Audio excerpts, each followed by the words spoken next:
이제 6월달 되니까 코로나19로 인하여 오랫동안 우리 교우들 가운데 얼굴을 뵙지 못한 분들이 덤성덤성 있습니다. 그래서 그분들이 그리워집니다. 보고 싶어집니다. 잘 계시는지, 어떻게 사시는지 궁금해지기도 합니다. 그래서 뵙지 못한 그분들을 그리워하는 마음으로 시 한 수를 적었습니다. 6월의 하늘이란 제목입니다. 제가 낭송을 하겠습니다.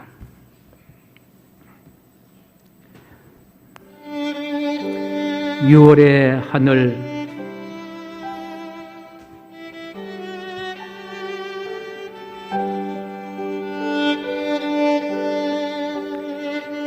유월이 되면 마음의 창을 열어 그리움 가득한 하늘을 담아 저 멀리 하얀 구름 위로 항해하는 친구 찾아 놓아줬는 하나의 배가 된다.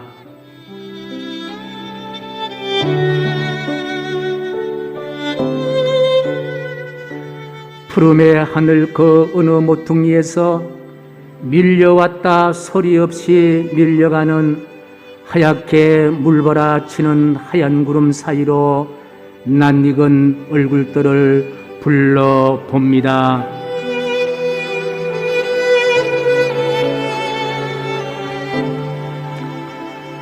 꽃보다 향기로운 마음들, 사무치도록 보고 싶은 얼굴들, 6월의 푸른 하늘 아래 어딘가에는 있겠지. 온종일 설레는 마음으로 찾아봅니다.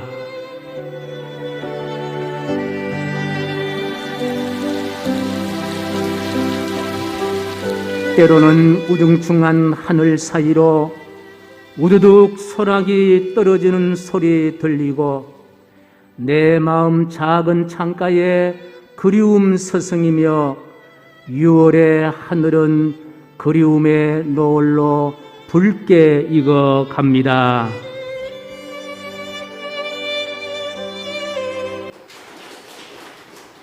오랫동안 성전 예배를 드리지 못한 성도님들은 이제 오셔도 괜찮습니다. 백신 접종도 많이 했고 우리 교회 방역도 철저히 했기 때문에 안심하시고 오셔서 얼굴도 서로 보시고 서로 악수도 하시고 서로 보고 싶은 얼굴들, 사람들 만날 수 있는 그런 시간들이 속히 오기를 간절히 소원합니다. 여러분, 지난 6월 15일이 무슨 날인지 혹시 아시고 계십니까? 6월 15일. 예, 그날이지요. 무슨 날인가 화면 보겠습니다. 시작. 노인학대 예방의 날. 한 번 더 시작. 노인학대 예방의 날. 5년 전에 이 날을 만들었다고 합니다. 정말 이런 날은 없었으면 좋겠다 하는 그런 날인데 정부에서 노인학대 예방의 날을 만들었습니다. 만들 수밖에 없는 우리가 사는 세상에 섭섭한 그와 같은 단면을 보고 있는 듯합니다. 근데 사실은 우리가 살고 싶다고 해서 오래 사는 것도 아니고 오래 또 죽고 싶다고 해서 죽는 것도 아닙니다. 근데 문제는 뭐냐 그러면은 오래 사는 많은 어르신들이 지금 학대를 당하고 있다는 그와 같은 이야기입니다. 모 일간지에 최근에 노인 학대의 경향들을 소개한 것을 보니까 지난해에 70세 이상 학대 행위자가 30.4%라고 합니다. 많은 숫자입니다. 100명 가운데 30, 40명이 학대를 받고 있다는 거예요. 그리고 2019년에 비하면 2020년에는 노인 학대인 숫자가 19%나 증가했다는 이야기입니다.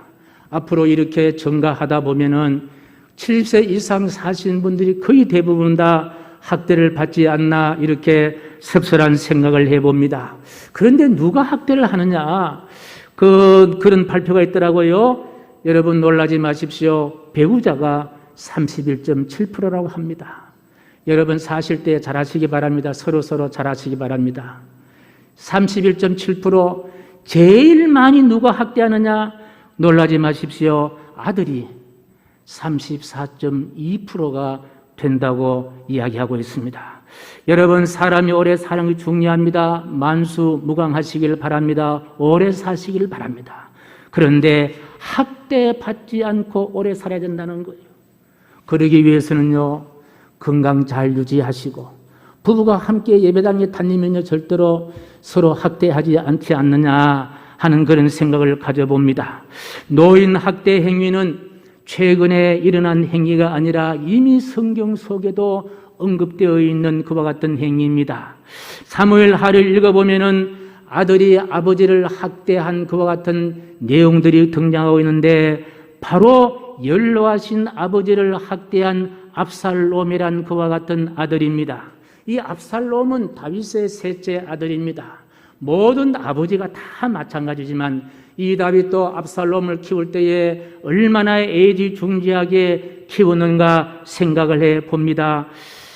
그런데 이 아버지가 왕인 아버지가 아버지를 아들 압살롬이 그 왕위를 탐나서 왕의 불평불만한 자들을 규합해서 반란을 일으켜 아버지를 학대하고 있습니다. 학대하는 정도가 아니라 아버지를 죽이고 자신이 왕위를 차지하려고 하는 천하의 몹쓸 반란을 일으키고 만 사건이 오늘 읽었던 이 내용에 포함되어 있습니다. 이제 할 수 없어서 다윗이 아들 압살롬의 학대에 의해서 쫓겨가는 신세가 되었습니다.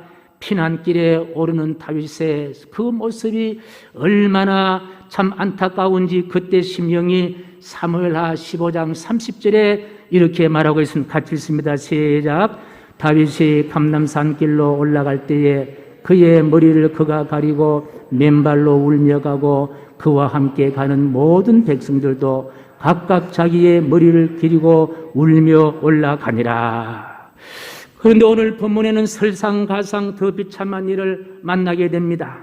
이제 다윗 일행이 감람산에서 여리고 쪽으로 향하여 한 60리길을 내려가면은 요단강에 이르게 되는데, 그런데 다윗 일행이 요단강을 건너기 전에 바후림이라는 곳에 머물고 있을 때에 직전 사울의 그 계파인 시므이라는 자가, 사울의 친척인 시므이라는 자가 나와서 고함을 지릅니다. 다윗을 향해 돌을 던집니다. 그리고 욕을 퍼부으며 저주를 하는 그와 같은 상황 우리가 만납니다. 지금 아들에게 쫓기어 도망치는 처참한 지경인데 또 다윗의 일행은 이렇게 학대를 당하는 모습을 보게 됩니다.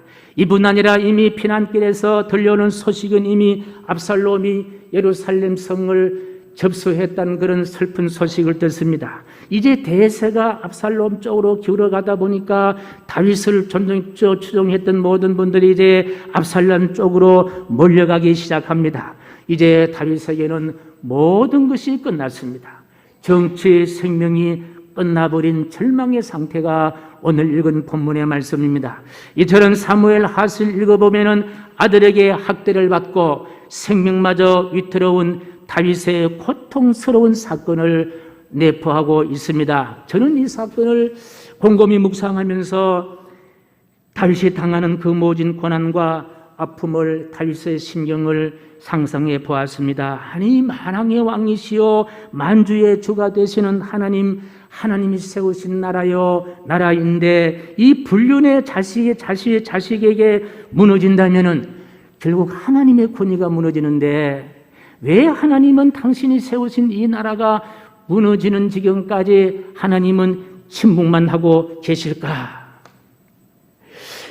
하나님은, 유다는 하나님이 설계하시고 하나님 만드신 나라인데, 그런데 하나님의 성전인 예루살렘이 불온한 자들이 접수를 한다. 이것은 하나님의 법궤가 저들의 손에 넘어가는 행위인데 왜 하나님은 이와 같은 안타까운 행위를 묵인하고만 계실까?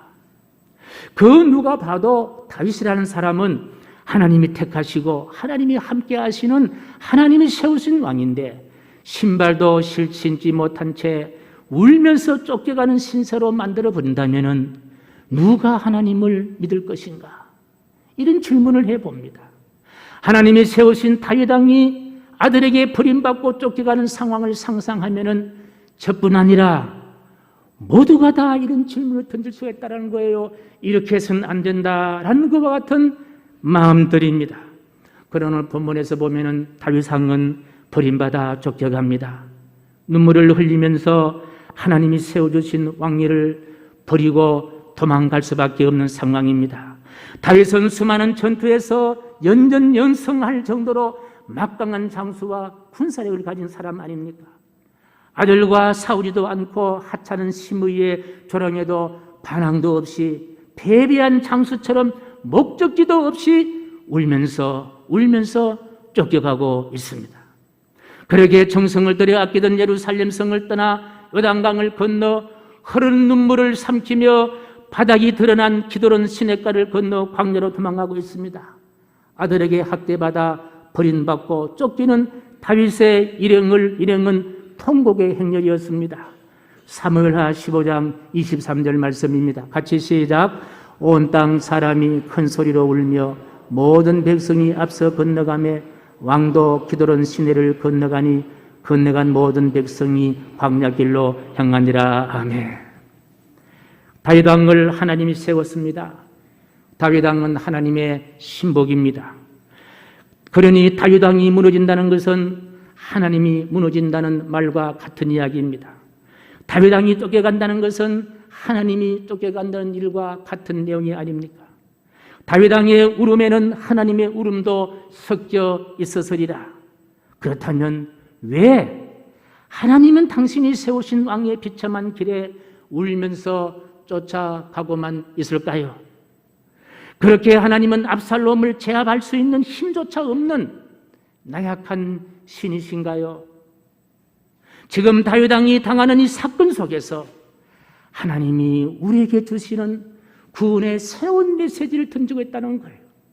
하나님이 약해서가 아니라, 하나님이 압살롬을 제압할 수 없어서가 아니라, 하나님의 구원사에 흐르고 있는 하나님의 새로운 메시지를 우리에게 주시기 위함이다 생각해 봅니다.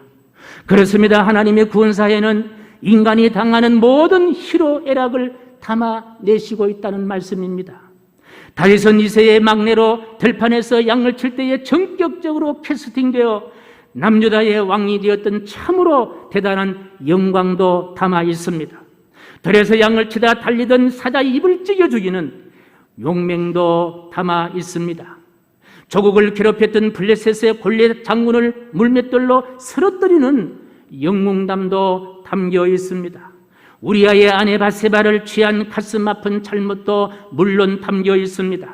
아들의 배반으로 허둥지둥 도망치는 초라한 다윗의 나약한 모습도 담고 있습니다.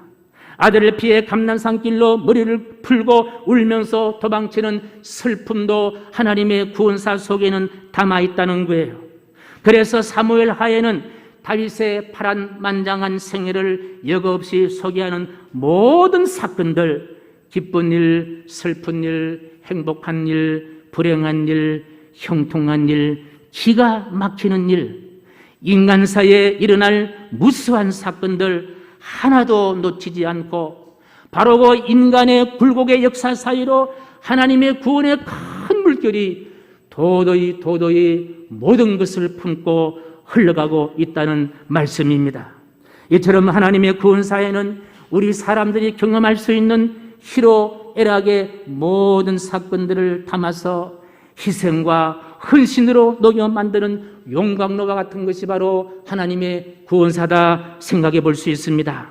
바로 그 용광로는 바로 사랑의 용광로인 줄로 믿습니다.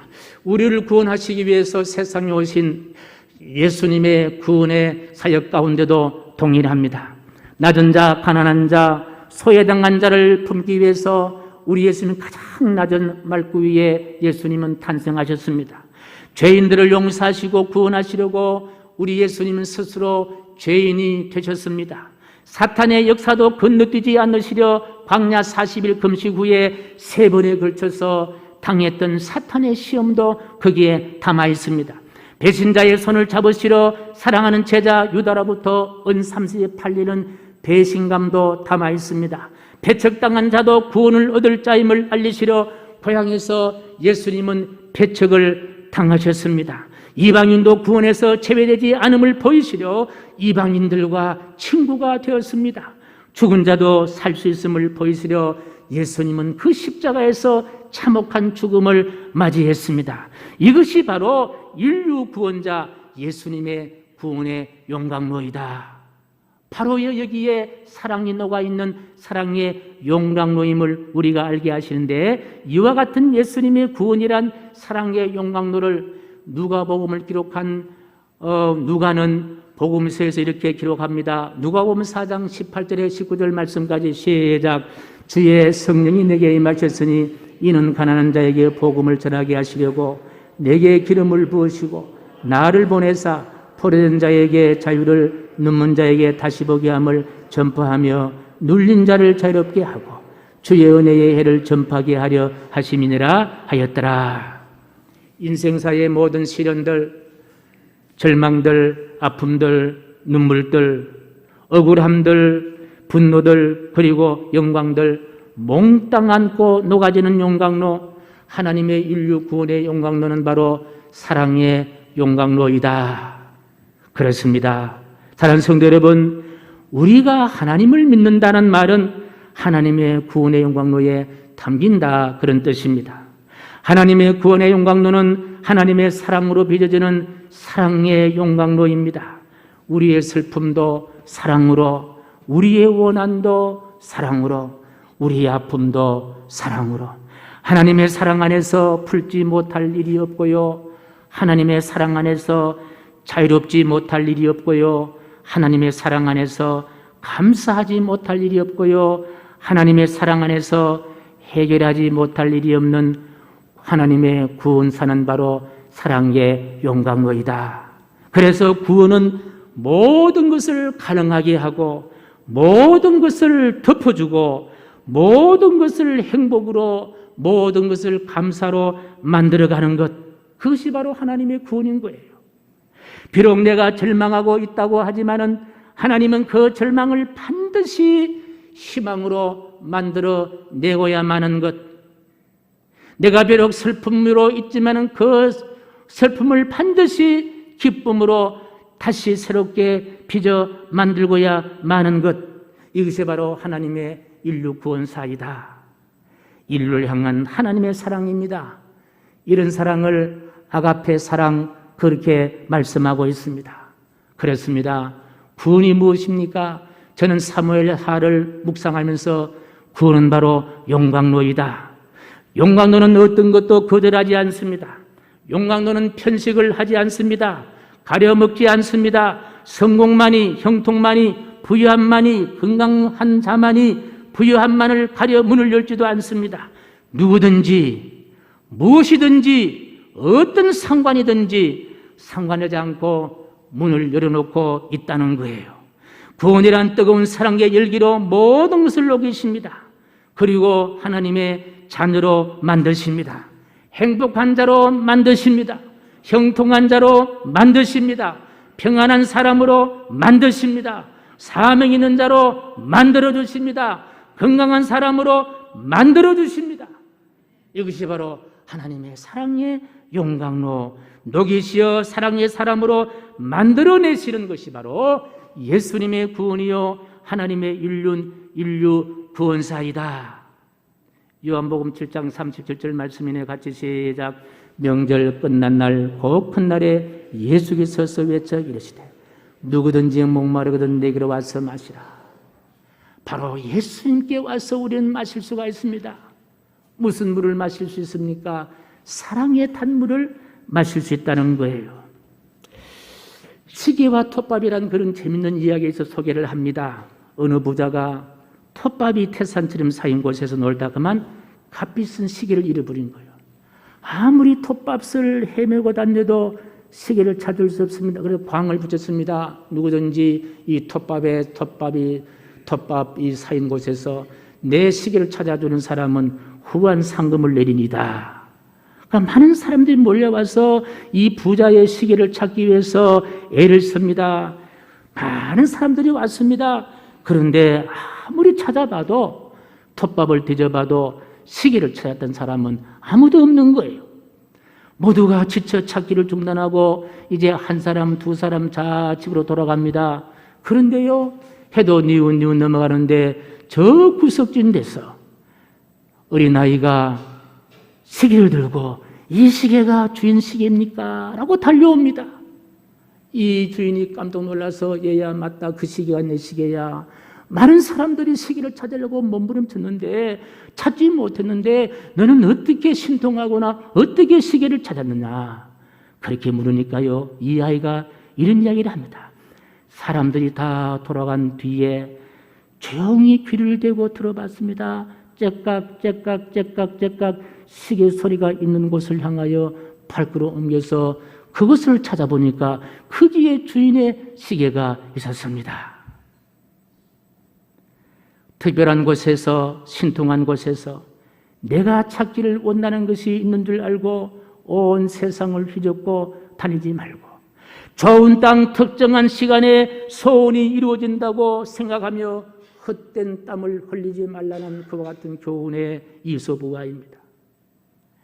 우리가 뜨거운 하나님의 심장 소리에 귀를 기울일 수 있다면, 날 사랑하시는 하나님의 그 뜨거운 심장 박동 소리에 내가 귀를 기울일 수 있고 마음을 집중할 수 있다면 구원받은 자만이 누릴 수 있는 천국의 부유함을 얻을 것이요, 구원한 자만 받을 수 있는 은혜와 은총을 경험할 것이요, 구원받은 자만이 누릴 수 있는 기쁨과 부유함과 큰 평안을 얻게 될 줄로 믿습니다. 오늘 이 시간이 그런 시간 되길 원합니다. 오늘 이 한 시간의 예배가 날 사랑하신 하나님을 경험할 수 있는 좋은 날이 되길 바랍니다. 행복한 날이 되길 바랍니다. 기쁜 날이 되시기를 주님의 이름으로 간절히 축복합니다. 오늘 2부 예배에 출석하시면서 연세만에서는 집사님 네를 만났는데 건강 좀 어떠세요? 주니까 목사님 많이 아픕니다. 많이 힘듭니다. 그런데 그 옆에 계신 집사님이 그럼에도 불구하고 교회에 나와야지요. 끝까지 교회에 나와야지요. 할렐루야. 그랬습니다. 우리는 그럼에도 불구하고 끝까지 예배 드려야 합니다.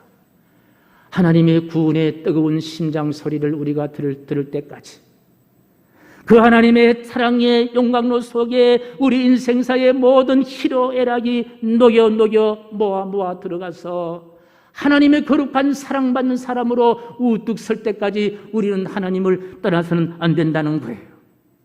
사무엘 하를 읽으면요, 절망의 순간에 가장 필요한 것이 바로 무엇인가 하는 사실을 우리에게 대답하고 있습니다. 우리 위기의 순간에, 우리 위기의 순간에 가장 우리가 필요한 것은 무엇인가 하는 사실입니다. 그것은 바로 하나님의 뜨거운 심장을 향하여 귀를 기울일 수 있는 그와 같은 애섬인 줄로 믿습니다. 보통 사람들은요, 위기의 순간에 불순해지기 쉽습니다. 왜 그런지 아십니까? 절망의 순간에 인간의 편법을 동원하고 싶은 충동 때문입니다. 인간적인 수단에 의지하고 싶어지고 하나님을 향한 믿음을 유보하고 싶어지기 때문입니다. 그러나 절망의 순간에도 하나님께 마음을 쏟을 수 있는 더 큰 믿음, 더 순수해지는 믿음, 더 절대적인 믿음이 필요하다는 사실을 오늘 본문의 사무엘하서의 이 쫓겨가는 다윗을 통하여 우리는 알 수가 있습니다. 대개 절망적인 상황이 오면요, 자기 연민에 빠지게 됩니다. 왜냐하면 아이고 내 모양이 왜 이 꼴이냐, 이렇게 자기 연민에 빠지게 된다는 거예요. 그런데 그 연민이요, 부정적이 되고요, 우울감으로 불러올 수도 있다는 거예요. 이것을 탈출하는 방법이 있습니다. 위기를 기회로 만드는 방법이 있습니다. 이때일수록 하나님의 심장 소리에 귀를 기울일 수 있는 그 순수해지는 믿음, 더 깊은 믿음이 우리에게 요구된다는 거예요. 그래서 압살롬에게 반역을 당해 망명길에 올랐던 다윗 왕은 바로 아버지로서 한없이 부끄럽고 자식 잘못 가르쳤다는 비난으로 슬픔이 있었지만 모든 것을 가슴으로 식히면서 자식을 몹쓸 놈이라고 욕하거나 원망하거나 따지지도 아니했습니다. 심의의 저주와 수모에도 다 견뎌냈습니다. 뭐 때문에 그런지 아십니까? 하나님을 향한 순수해지는 믿음, 하나님을 향하여 집중하는 믿음 때문인 줄로 확신합니다. 그랬더니요, 이제 결론 부분입니다. 어떤 결론을 다윗이 다시 회복했을까요? 다시 무사히 예루살렘 성으로 다시 귀환하게 됩니다. 그리고 욕과 저주를 퍼붓던 시므이가 와서 용서를 구합니다. 압살롬을 부추겨서 반란을 일으켰던 최고의 군사령관 아히도멜은요, 자살하고 맙니다. 그리고 압살롬이 그렇게 자랑했던 그 머리채가 노새를 타고 도망가다가 상수리 가지에 걸렸다가 뒤쫓아온 요압 장군의 창에 찔러 죽고 말았다는 사실입니다. 아들이 죽었다는 소식을 다윗이 듣고 얼마나 다윗이 통곡한지 모릅니다. 이것이 하나님의 구원의 사랑의 영광이기 때문에 그렇습니다. 이처럼 하나님의 구원사에는, 구원이란 호수에는 눈물겨운 이야기들이 모여 있습니다. 하나님이 주도적으로 만들어가는 구원사에 웬 이렇게 사람이 흘려야 할 눈물이 담기는가, 그렇게 의아스럽게 생각을 할 수 있잖아. 그러나 하나님의 구원 열차는 수많은 사람들의 눈물을 머금고 반드시 목적지, 구원의 고지, 사랑의 고지를 향하여 힘차게 달려가고 있다는 거예요. 한 사람의 나고자도 없이 모으고 다독이며 달래어 힘주시는 구원의 정상, 하나님의 사랑의 정상으로 올라가고 있다는 이야기입니다. 그리고 다윗의 일생에 힘을 합쳤던 도저히 감당할 수 없었던 흑암의 이 폭풍우도 드디어 잠잠해지기 시작합니다. 압살롬의 편에 섰던 모든 사람들이 다시 회개하며 다윗에게로 모여들기 시작합니다. 잃어버렸던 왕권을 다시 찾았습니다. 더욱더 다윗은 겸손한 왕, 더욱더 덕이 넘치는 성왕으로 다윗은 회복이 됩니다. 그리고 더 놀라운 것은요, 드디어 하나님으로부터 내 마음에 합한 자다, 내 마음에 합한 자다, 이런 칭찬을 듣습니다. 참으로 사무엘 하를 읽는 모든 사람에게 잔잔한 감동의 여운을 남깁니다. 하나님의 구원의 사랑의 영광로에 활활 타오르는 사랑의 불꽃이 읽는 사람의 마음으로 하여금 따뜻한 마음을 주고 있습니다. 그리고 읽는 이로 하여금 행복한 생각을 갖게 합니다. 곧 사무엘 하를 마무리 짓는 사무엘하 3장 24장 23절에서 25절까지의 말씀입니다. 같이 시작. 왕의 하나님 여호와께서 왕을 기쁘게 받으시기를 원하나이다. 다윗이 은 50세겔로 타작마당과 소를 사고 그곳에서 여호와를 위하여 제단을 쌓고 번제와 화목제를 드렸더니 이제 여호와께서 그 땅을 위한 기도를 들으심에 이스라엘에게 내리는 재앙이 그쳤더라. 하나님의 구원의 열차는 마지막이 행복합니다. 마지막이 기쁩니다. 마지막이 거룩합니다. 마지막이 즐거운 거예요. 해피엔딩이 바로 사무엘 하가 주는 하나님의 구원의 영광로, 사랑의 영광로임을 알 수가 있습니다.